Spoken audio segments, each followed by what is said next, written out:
आपल्या राज्यात एक गाव असं आहे, जिथे तुम्ही एक जरी डास पकडून दाखवलात, तर तुम्हाला बक्षीस दिलं जातं. तुम्ही पाहताय वंडर ऑफ महाराष्ट्र भाग 77 आणि आज मी बोलतोय अहिल्यानगरमधल्या हिवरे बाजार या गावाबद्दल. हिवरे बाजार या गावात तुम्हाला चॅलेंज आहे. जर तुम्ही एक जरी डास शोधलाच, तर तुम्हाला ₹400 बक्षीस दिलं जातं. हो, कारण गावाला तितका कॉन्फिडन्स आहे, की डास सापडणारच नाही. शिवाय हिवरे बाजार हे एकमेव असं गाव आहे, ज्यामध्ये 305 कुटुंब राहतात. पण त्यापैकी 80 लोकं हे करोडपती आहेत. 1972च्या दुष्काळानंतर गावातून मोठ्या प्रमाणावर स्थलांतर झालं होतं. कारण पिण्यासाठीचं पाणीही गावात शिल्लक राहिलं नव्हतं.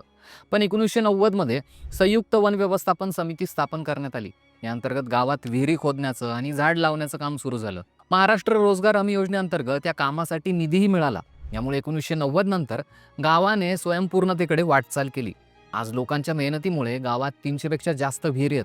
त्याचबरोबर भूजल पातळी ही 30 फुटांपर्यंत वाढली आहे. म्हणजे गावाने एकत्रित येऊन सर्वांगीण विकास साधलाय. यामुळे हिवरे बाजार आपल्या अनोख्या विकासाच्या मॉडेलमुळे आणि सामाजिक आर्थिक प्रगतीसाठी देशात प्रसिद्ध आहे.